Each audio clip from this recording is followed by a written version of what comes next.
Welcome back students, આપ સૌનું આપણી યુટ્યુબ ચેનલમાં હાર્દિક સ્વાગત છે. વિદ્યાર્થી મિત્રો, આપણે ધોરણ 9 વિષય વિજ્ઞાન ટીએસટી એક્ઝામ પ્રખરતા શોધ કસોટીની તૈયારીના ભાગરૂપે આ વિડીયોમાં પ્રશ્ન નંબર 3ના મોસ્ટ એમપી એમસીક્યુ આપણે ચર્ચા કરવાના છીએ, જે તમારી આવનારી પરીક્ષામાં ખૂબ જ ઉપયોગી સાબિત થશે. તો પ્લીઝ વિડીયોને અંત સુધી જોજો. વિડીયો પસંદ આવે તો વિડીયોને લાઇક અને તમારા મિત્રો સાથે શેર જરૂર કરજો.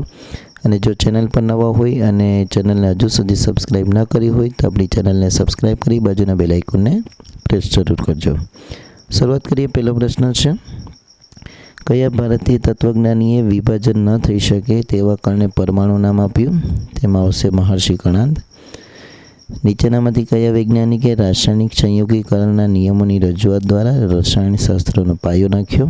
તેમાં આવશે એન્ટોની લેવોઇઝર. ત્રીજો છે કે કોઈપણ રાસાયણિક પ્રક્રિયામાં દ્રવ્યનું સર્જન કે નાશ થતો નથી. આ વિધાન રાસાયણિક સંયોગીકરણનો કયો નિયમ છે? તેમાં આવશે દળ સંચયનો નિયમ.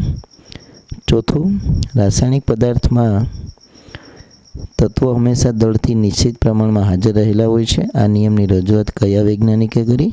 તો ચોથામાં જવાબ આવશે સી, પ્રાઉસ્ટ. પાંચમો છે, 1 m બરાબર કેટલા નેનોમીટર? તો એમાં આવશે એ જવાબ 10⁹ નેનોમીટર. છઠ્ઠું, કયા વૈજ્ઞાનિકે સૂચવ્યું કે તત્વોની સંજ્ઞાને તેમના નામના 1 અથવા 2 અક્ષરોથી દર્શાવી શકાય? તેમાં આવશે બર્ઝેલિયસ. લેડ તત્વની સંજ્ઞા કઈ છે? તેમાં આવશે પીબી. એના પછી BA સંજ્ઞા કયા તત્વની છે? તો BA છે બેરિયમની. પરમાણુય દળ જાણવા માટે કયા સમસ્થાનિકને પ્રમાણિત સંદર્ભ તરીકે પસંદ કરવામાં આવ્યો હતો? તો 9માં જવાબ આવશે સી, કાર્બન 12. 10મો પ્રશ્ન છે કે એક જ તત્વના પરમાણુ અથવા જુદા જુદા તત્વના પરમાણુ પરસ્પર સંયોજનને ખાલી જગ્યા બનાવે છે? તો 10માં આવશે બી, અણુ. દ્વિપરમાણુય અણુ જણાવો. તેમાં જવાબ આવશે સી, એ અને બી બંને. 12મો છે કે પાણીમાં સંયોજાતા તત્વોના દળથી ગુણોત્તર કેટલો છે? તો 12માં જવાબ આવશે 1:8.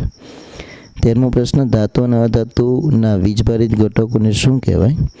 તો 13માં આવશે બી, આયનો. સલ્ફેટ આયન કોને કહેવાય? તો 14માં તમારો જવાબ આવશે એ, SO4 2-. નીચેનામાંથી નાઇટ્રાઇડ આયન કયો છે? તો એમાં તમારો જવાબ આવશે 15માની જવાબ આવશે સી, બરાબર, N3-. એના પછી છે બહુપરમાણુય આયન કયો છે? તો 16માં તમારો જવાબ આવશે ડી, આપેલ બધા જ. એના પછી કયું સંયોજન ધાતુ અને અધાતુ એમ બંને પ્રકારના તત્વો ધરાવે છે? તો 17માં તમારો જવાબ આવશે ડી, આપેલ બધા જ. 18મું છે હાઇડ્રોજન સલ્ફાઇડ સંયોજનનું સૂત્ર કયું છે? તો 18માં જવાબ આવશે એ, H2S. એલ્યુમિનિયમ ઓક્સાઇડનું સૂત્ર કયું છે? તો એલ્યુમિનિયમ ઓક્સાઇડનું સૂત્ર વિદ્યાર્થી મિત્રો છે 19માં જવાબ આવશે બી.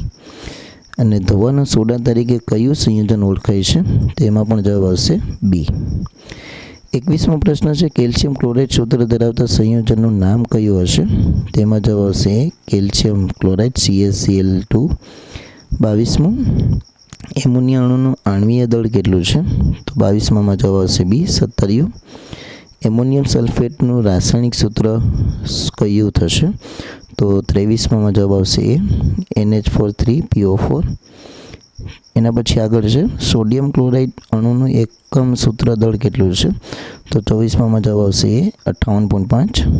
25મું છે K2Cr2OClમાં કુલ કેટલા પરમાણુઓ છે? તો એમાં જવાબ આવશે 11. એના પછી 26મું, ક્વિક લાઇમનું રાસાયણિક સૂત્ર કયું છે? તો 26માં તમારો જવાબ આવશે ડી, CaO. 27મો પ્રશ્ન, કોપર નાઇટ્રાઇડનું રાસાયણિક સૂત્ર જણાવો. તો 27માં તમારો જવાબ આવશે બી, CuNO3 ટ્વાઇસ. એના પછી 28મું, કોઈપણ તત્વની અન્ય તત્વ સાથે સંયોજવાની ક્ષમતા જે તત્વની શું કહેવાય? તો એમાં તમારો જવાબ આવશે સી, સંયોજકતા.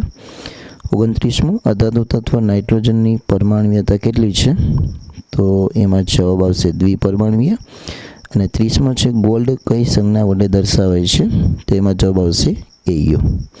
તો અહીંયા આપણા 30 પ્રશ્નો પૂર્ણ થાય છે ચેપ્ટર નંબર 3ના, જે તમારી આવનારી પરીક્ષા માટે ઉપયોગી છે.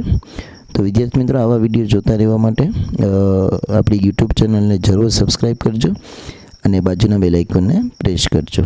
Thank you very much.